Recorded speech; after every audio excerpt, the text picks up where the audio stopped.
Welcome to What's Brewing with IAT Insurance Group, where episode after episode we cover the latest marketplace trends with subject matter experts who are fueling our mission to provide insurance answers together. Grab your cup and let's settle in. Hello, everyone. Welcome to the What's Brewing Podcast. My name is Chris Aceta. I am a Vice President of Product Management at the IAT Insurance Group. And for you lucky listeners, we've got two special guests with us today. I'm going to let them introduce themselves. They're both named David, but David Geller, why don't you start us off? Yeah, sure thing, Chris. David Geller. I'm a Senior Product Manager at IAT Insurance Group, primarily focused on supporting our general liability product suite. I'm Dave Seaton. I'm a Vice President of Predictive Modeling and Analytics, and I lead a group here at IAT that's responsible for statistical modeling, machine learning, and AI. I've been a data scientist in the insurance industry for 15 years. Well, that is great. Thank you both.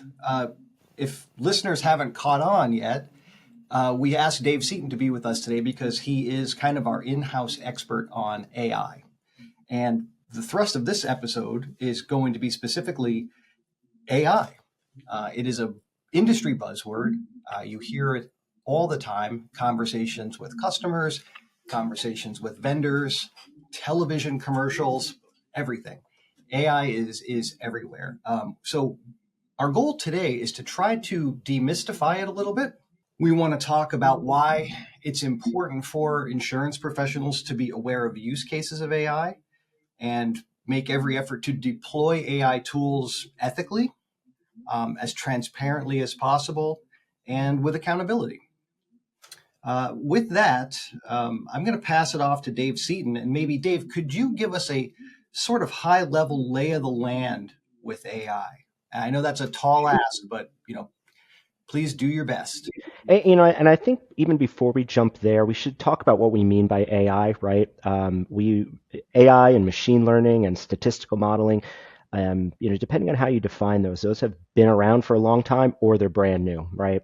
But I think for the purpose of this conversation, we should think about AI as the generative AI. ChatGPT is the most well known. Of course, there's many, many others, but that technology has been around for a little over 2.5 years. ChatGPT was released in late 2022. And so, it's been an enormous pace of innovation since that was first released. Every major tech company has their own version of an LLM. We're seeing ones that are, designed to do specific tasks, to converse in specific ways, as opposed to just a chatbot like ChatGPT when it first launched. So the pace of innovation here has been very, very, very rapid, and it's only been 2.5 years since the big launch there. More and more, they're looking to find ways to actually derive value and have business value out of LLMs and generative AI. When ChatGPT was first launched, it was a really fun tool that everyone was jumping into and playing around with. Of course, the companies that back these want to find use cases and be able to make a profit off of them. So we're seeing, I think, more and more of these becoming being aimed at use cases as opposed to being a fun tool that everyone is buzzing about. And one of the big innovations just happened about 6 weeks prior to us recording this podcast. OpenAI introduced what they call Operator, and this is a generative AI that can interact with a web page on your behalf. So, as opposed to just generating text and speaking to you with voice, this actually can interact with a web page in ways that you ask it to. So you could say, order a pizza from my favorite pizza place, that's 2 towns over. And they don't have to be part of Grubhub. They don't have to be anything like that. It will go to their website and navigate it just like we would. The first time looking at it, it would be able to go through there and figure out how to order a pizza for you. So that is a pretty quick evolution, Dave. That's almost bordering, you have a hybridization of kind of generative and agentic AI, one that's a creative tool and one that acts with a purpose. Very interesting. Quick evolution if you think about just the last 2.5 years. It's a very, very fast fast evolving technology. And I'm sorry, Dave, I didn't mean to interrupt you, but I did want to spin back to one of the terms you mentioned, LLM. For our listeners that may not be familiar with that term, can you define what that is? Sure. LLM is large language models. So these are the models that have been trained on to understand English and other languages. They've been trained on a lot of the speech that's gone out there on the internet, and so they're able to understand and speak back to us. So ChatGPT is a large language model. It's also a generative model as well. So there's overlap in some of these terms. Okay, interesting. We're probably going to use abbreviations and terms, so we'll have to make it clear to the listeners. So we'll put that out there now. But thanks for clearing that up for us. With all this evolution and urgency, Dave Geller, what are we seeing as an industry as far as risk perspective? We've got a rapidly evolving landscape. This kind of fast-moving field sort of lends itself to an increased risk. Can you sort of give us a little bit of a preview about what these AI risks might represent to our industry? Yeah, absolutely. And I think it's important before getting into that to also level set and take a step back and think about what the insurance industry means for innovation and technology. Without insurance, companies can't take the steps they need to take to develop new products if they don't have the stability and the comfort of knowing that really big claims won't be covered down the road. So, we're going to talk a lot about AI, some of the really cool stuff, some of the risks involved with it. But I think it's important as an industry to recognize that AI is here, and the more we know about it, the more we can help be responsible stewards to help push that technology forward to optimize companies' use cases and workflows. But now to get into some of the more scary stuff for sure. So we've been tracking AI from a couple different vantage points. One would be input risk, and the other would be output risk. So we can start with the input and focus on there. And what I mean by that is, how are the AI agents or generative AIs being trained? What data is feeding it? And what are the questions that are coming along with that? So one of the more popular, or I guess increasingly relevant ideas with that is the copyright and IP risk with training data. So many of these cool models that were released, and there's been some fighting it out in the courts and over contracts of do the AI companies owe money to the companies that they scraped and trained their data off of, or is it involving fair use? And that's going to have major implications. It's certainly still making its way through the system of if there's a copyright issue or if it's fair game in some cases. Well, I was going to say, Dave Geller, that's an interesting point, because I think you get back to something that, Dave Seaton mentioned up front, which is the large language model, right? These generative AI tools, they're used for creative purposes primarily, but they are really just predicting things based on patterns that they've already seen. And if you are using that, copyrighted material or something else that doesn't necessarily belong to you, but you're feeding it into your model, yeah, that's a clear risk, right? And I don't know that there's a lot of settled case law or even contractual law around how that affects our industry. I don't want to say we're flying blind here, but I think there's still a lot, just like the models. I think there's a lot for the humans to learn here too. I'll pivot back to Dave Seaton. Dave what can you tell us about the importance of training AI to create an effective large language model? Yeah, the training data is what makes this possible, right? The language models, have to see how people respond. They don't learn English by, from a textbook. They learn by seeing how people interact with each other via written, output that's out there in their training data. So, they'll pick up on, hate speech that's been, if it's out there in its training data set, then that becomes included in there. And with the architecture that underlies these models, there's no option of saying like turn off certain parts of it. You just can't do that. And so it's really, really important, to make sure that the data you're training it on is accurate, right? If there's inaccuracies in the training data, it learns that incorrectly, right? And so, knowing what's going into your training data is very, very important. And one of the drawbacks of almost all the LLMs that are out there is it's proprietary information about what actually this was trained on. And so there's even OpenAI, which is open is in their name. They're not going to be very straightforward or forthcoming about what did we actually use to train this, because it's the secret sauce, big part of the secret sauce. That's a great point. What's the old adage? Garbage in, garbage out, right? If you're using poor data to train your model, the model's going to give you a poor result. From an insurance perspective, what are some of the risks we see there? Do you guys think there are particular sectors or industries that are more at risk for LLM training issues or problems with output? And if so, do you think there are any mitigation techniques that these industries could use to prevent these problems? I'd say a sneaky exposure that we could be looking at would be the coverage B part of the commercial general liability policy. Very commonly, our thought is when we think of the CGL, think about the bodily injury or the property damage. And then over there's a quiet, maybe $1 million, $2 million limit for personal and advertising injury, which is what falls under coverage B. And kind of extrapolating what issues could come up with training AI data, you can certainly see claims being brought in with that. There's coverage under PAI for libel and slander. So if an output, and I guess we're getting a little ahead here, but let's say an agent or a generative AI maybe is pushed to trash someone or a company, could that be libel or slander or defamation from the company that's responsible for its use?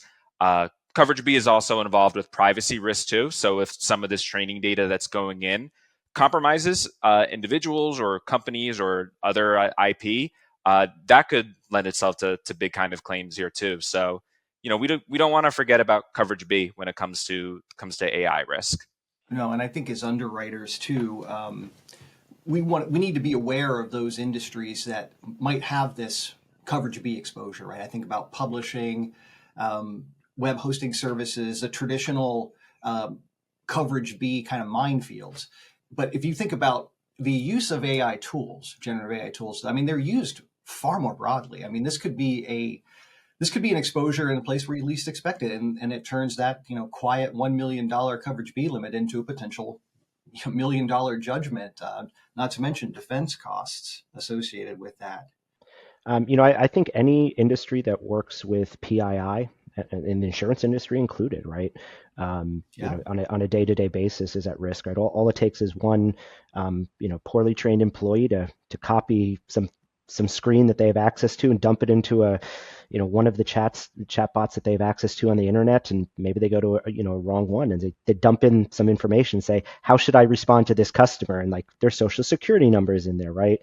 Now there's safeguards, about not retaining data that gets sent out, but that stuff slips through the cracks all the time. And so that's, real big risk is just people using these when they have access to sensitive information. It's a very, very big training opportunity. That's a good point, because if you think about cyber liability policies, right? Those policies are, they've been available for many years, decade or more.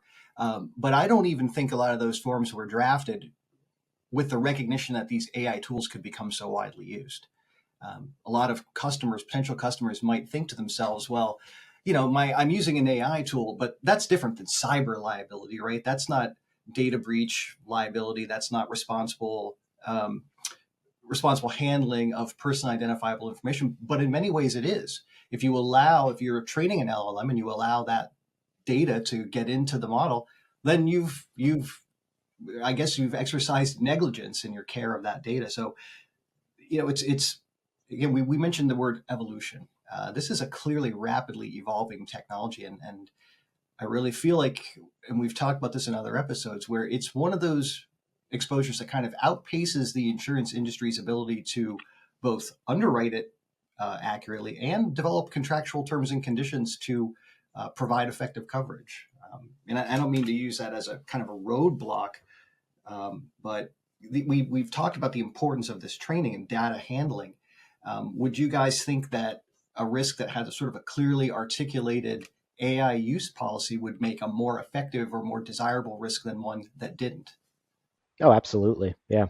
So that's good information as a takeaway then, at least for our audience. Like, And I think in certain industries, right, there's an opportunity there for risk engineering, right? And then that's an opportunity for the insurance carrier to develop expertise. How do we go out there and look at a prospective risk and say, show me your AI usage policy. How do I know if this is good, or how do I know if it's, just fluff, right?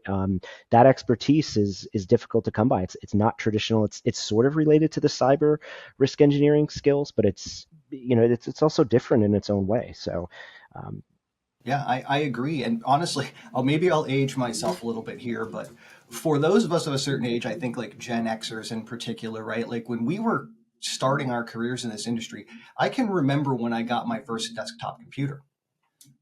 So the technology we use has come a long, long way. And growing up, AI was kind of like the bad guy, right? We all saw movies where AI caused all kinds of problems.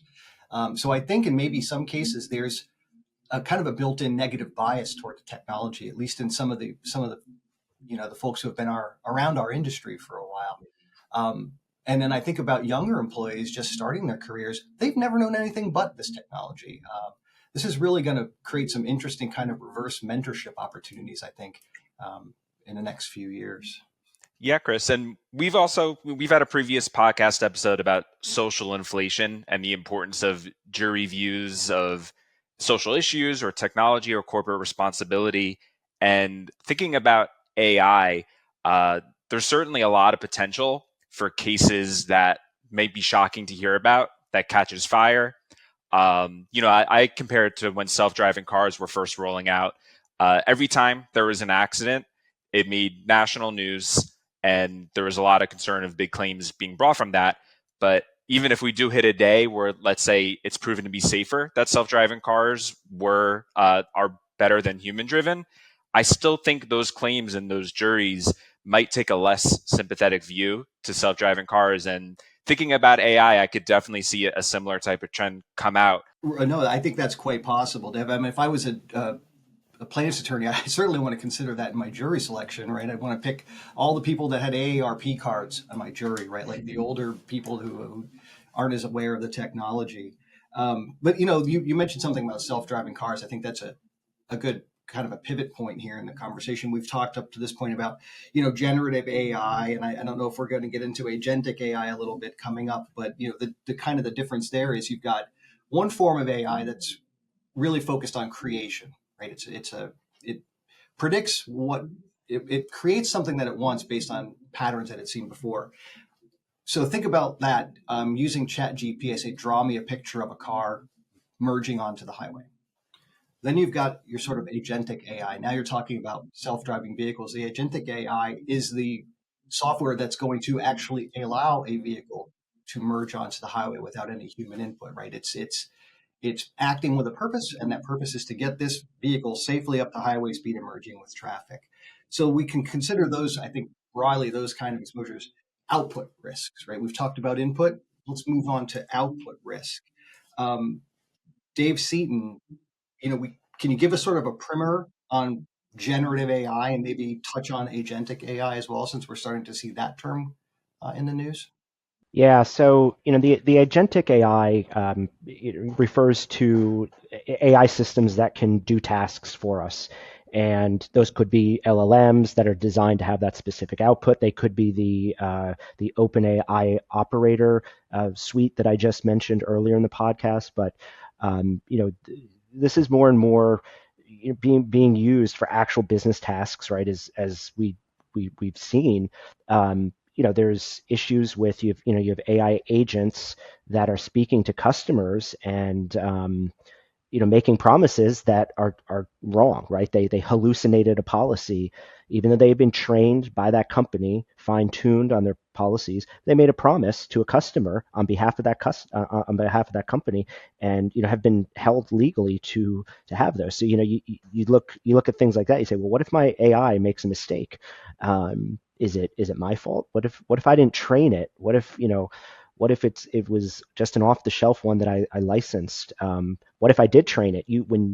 When So Facebook has their large language model is called Llama, and they've made it open source that anybody can go out and take it, and they can fine tune it, right? They use the underlying knowledge that Facebook has trained it, but they can fine tune that model to do other tasks, right, that we instruct it. So who's at fault there? Was it Facebook that built it, or was it the data scientists in house that fine tuned it?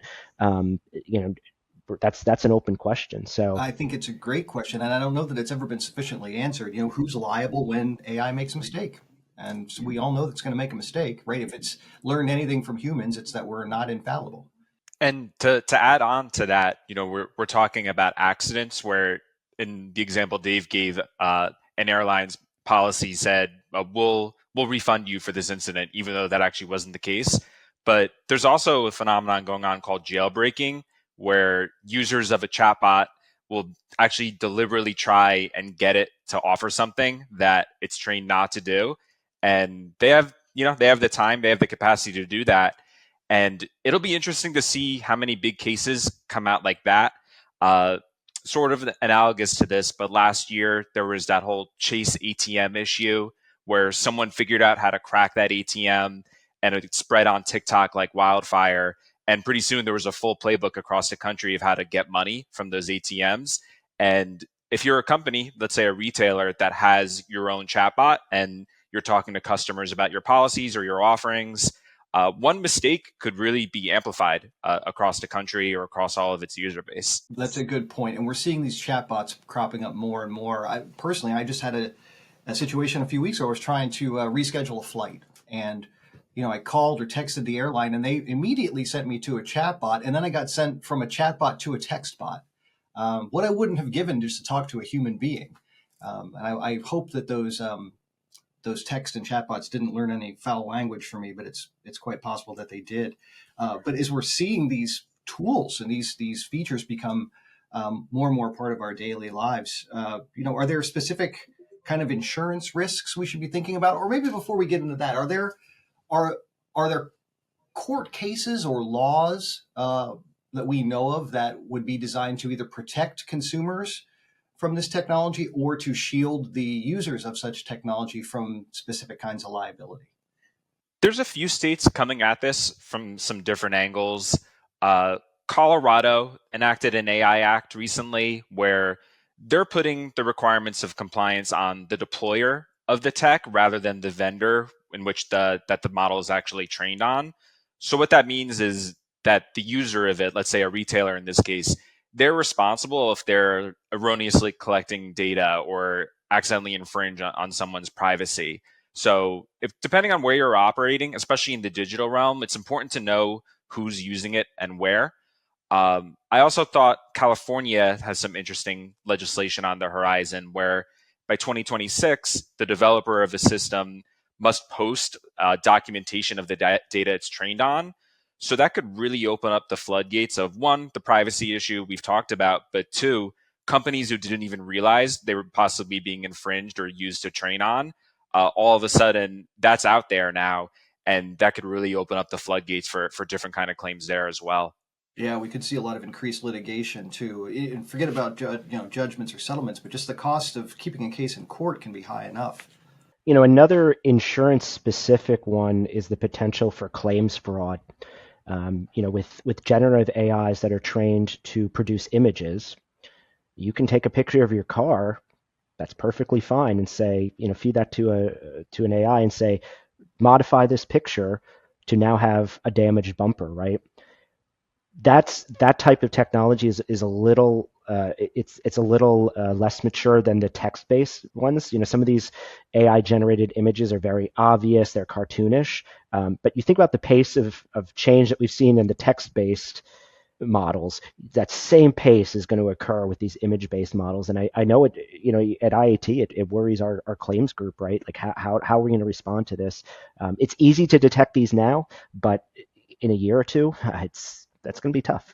We're talking about it from the offensive view, right? From the aggressor.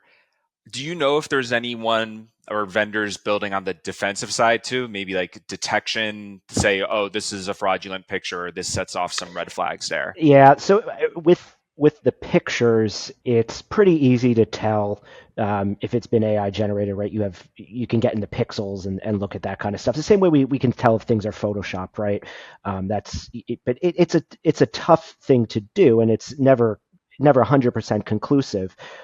So there are vendors out there, but you run the risk of accusing a claimant of making an AI generated image when they really didn't, and exposing yourself to bad faith at that point. So I don't think we have to worry about that particular one for a little bit, but it's coming sooner rather than later, I think. Yeah, as if settling claims wasn't difficult enough. Right now, we've got this additional challenge. It's funny because I think insurance companies in particular, and not just companies, right, but our agent partners, our policyholders, we kind of sit at the nexus of this AI phenomenon, I'll call it, where you've got a fast-moving, evolving technology presenting all kinds of new risks, and people are going to wonder, are these risks covered, right? And we're insurance professionals are going to be the ones in a position to tell them yes or no. I guess Dave Geller, kind of more of a question for you on the coverage side. Are there any existing contractual limitations or grants that customers might want to lean on if they were seeking coverage for some kind of AI related loss or suit? Yeah, it feels like we're just able to come up for some air after the silent cyber era, when now that a lot of that has been addressed, and now we're going really deep into possibly, a silent AI scenario. One of the more interesting dynamics, at least with general liability, plaintiffs brought a pretty novel type of litigation type, going back a couple of decades now, where if there is an intentional act, let's say an employee, let's say there's an act of assault committed, previously that would be excluded, but lawsuits were then crafted to say, well, an employer, you should have known that this employee was prone to this type of thing. It was negligent hiring or negligent supervision, and for that, we're bringing the claim.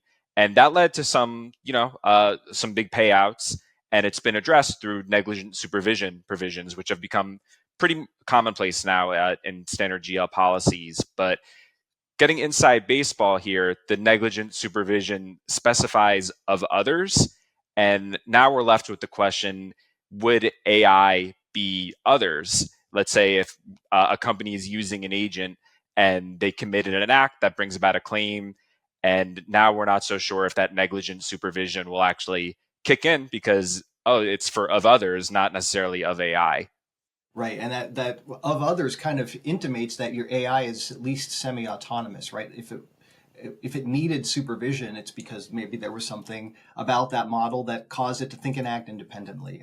We could probably spend a 2-hour podcast just on the negligent supervision impacts or effects and AI.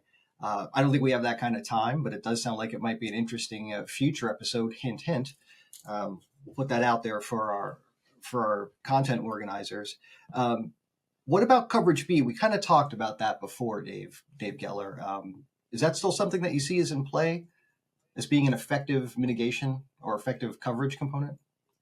Yeah, it'll be interesting to track as claims are brought in, and insurance is naturally tapped saying, hey, can you cover us for this?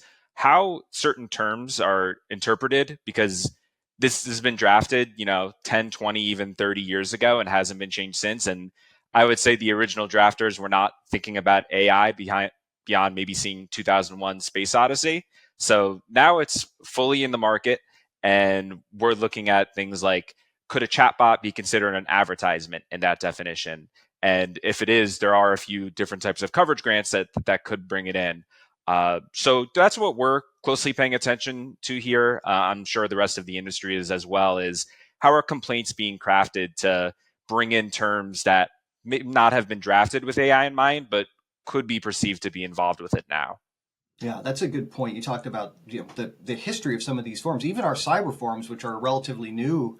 They're at least a decade old in many cases. And we not just you think about GL or even first party expenses, right? Like you have some kind of data breach related to AI. Is that enough of a covered cause of loss? Is your property policy going to respond to your out of pocket expenses for that coverage? I don't think there's a clear answer to that one. I think that would vary. Each carrier may have some sort of specific kind of limited breach reimbursement coverage there. But think about a story that was in the news not that long ago about a lawyer who was using generative AI to draft his pleadings in court and was discovered to have done this because the pleadings were garbage. They didn't stand up to even the most basic legal scrutiny. That individual, I believe, was disbarred. Do you see this as a possible professional liability E&O or D&O exposure for improper use of tools? Yeah, and this is what we talked about earlier, without kind of training, clear policies of use, a company who's using AI tools really leaves themselves open to human error in the use of AI.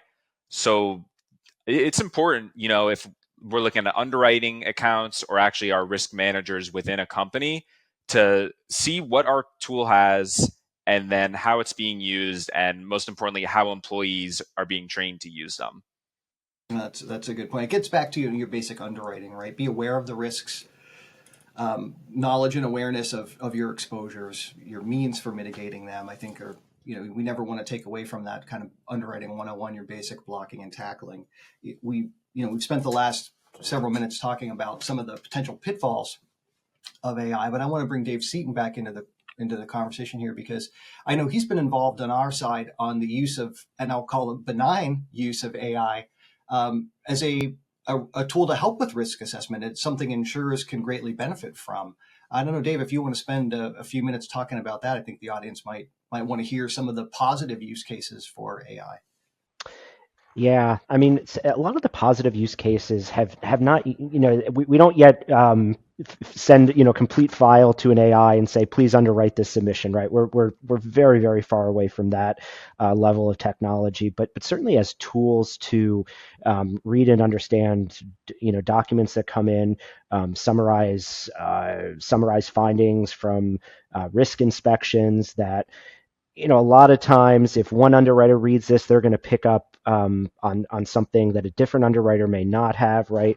So when you feed it through a technology, you think it's going to get an impartial view of that. So it becomes another data point along with the human. So human reads a document, the AI reads a document at the same time, and now we have two viewpoints in there. Certainly not using LLMs, for doing actuarial pricing and those kind of things, but we certainly use machine learning techniques that are, a little more traditional predictive modeling that have been in the insurance industry for a longer track record. And they're less black box. They're working on, data that you could, store in an Excel sheet and those kind of things. It's not text-based models. So. But I think for all industries, it's there's the opportunity to take away some of the work that is day to day. It's rote work, right? And that frees up any kind of worker, professional or customer service type person, to do more human intelligence type work when the day to day is taken care of for you. Completely agree. Anything you can use to get your underwriters freed up to make better decisions, that's a win for the industry. Better decisions on both risk assessment, risk pricing, that's something that the entire industry can benefit from. And like you mentioned, I think our industry has been using, well, I'll use air quotes around AI tools since before it was cool. And we were using modeling, a lot of data collection, for decades now for a variety of purposes. So we're no strangers to this. But I think what's catching a lot of people by surprise, and our industry included, is the rapid pace of the evolution of this technology and then the ways it's used. And I think that's also creating a sense of FOMO for the companies that maybe were a little slow out of the gate to use AI, but feel like they have to. And we've seen instances of companies saying, oh, we have the AI that does this or does that, even though it actually kind of but really wasn't AI based. And there's actually been some D&O level of lawsuits that have been brought in for companies that are saying we're AI, but they actually weren't. And kind of like the greenwashing phenomenon with ESG, we're seeing this as a type of AI washing for this. Interesting. Again, I think it points back to companies that have a clearly articulated AI policy are probably better equipped to manage this marketplace better than those that don't, or those that are rushing to get something to market without fully vetting it first. That's been the case with a lot of different products, AI or non-AI, over the years. But again, it's there's no substitute for a clearly articulated AI policy. Kind of before we start to wrap up, I know we had mentioned the two main types of AI, where we've got generative AI and we've got agentic AI. We haven't spent that much time on agentic AI, and I don't know if you guys want to provide a little bit of information to the listeners about that particular type of technology, maybe real quick before we try to put a bow on this one. Dave Seaton, we'll start with you. Anything that you want to bring up about this technology as it relates to our industry? Yeah, I mean, I think everything that we talked about can apply to the agentic stuff, right? The risks of is this acting on your behalf? I think it also makes the potential for our own workflows to be a little bit easier, and I think that's something that's exciting. It leads to more time to build relationships between agents and carriers and customers and risk management groups at insureds, right? And I think it's something that should be, embraced and not feared. If you fear it and you lag in exploring as an organization or as an individual, right, then you can't have that well-articulated AI usage policy, right? You can't understand the risks, right? Truly understand the nuanced risk. It's not hot and cold, right? There's a continuum of the risks around how AI is used. So, I think if anything, don't, for the listeners, don't fear this. Explore it and embrace it. And the more you know about it, I think the easier it is to tackle some of these topics that we're talking about. That's a great point, Dave. Thanks. Dave Geller, anything you want to add on top of that? No, I thought that was really well put, David. I think when it comes to AI, knowledge is power. And as we've been talking about, things are evolving very, very fast with it. So it's important to kind of keep your head up, keep tracking how it's being deployed, even if you might be skeptical of the use cases. Companies will be eager to use it, and some will even be expected to use it. So for us as an industry, we can be there to help support that growth or maybe rein it back when it might create some fragility or other issues like that. Well, gentlemen, that was two very well said summations. I don't know how I can possibly top that, so I'm not even going to try. And with those parting words from Dave Seaton and Dave Geller, I'll leave the audience with this: don't be afraid of AI. And just like the tools themselves, we, the humans, are also still learning. So I think we need to keep an open mind, keep a level head, and don't be afraid of the technology. And of course, too, basic underwriting skills still apply, right? If you see something about a risk, whether it's AI-based or not, that doesn't make sense or causes you to question it, then that's probably a good natural reaction. And with that, I think we can wrap this one up. Dave Geller, Dave Seaton, thank you very much for participating. This is Chris Aceta signing off. Thank you all for listening to the What's Brewing podcast. Providing insurance answers together is what we do best. Thanks for tuning in to the latest episode of What's Brewing. Until next time.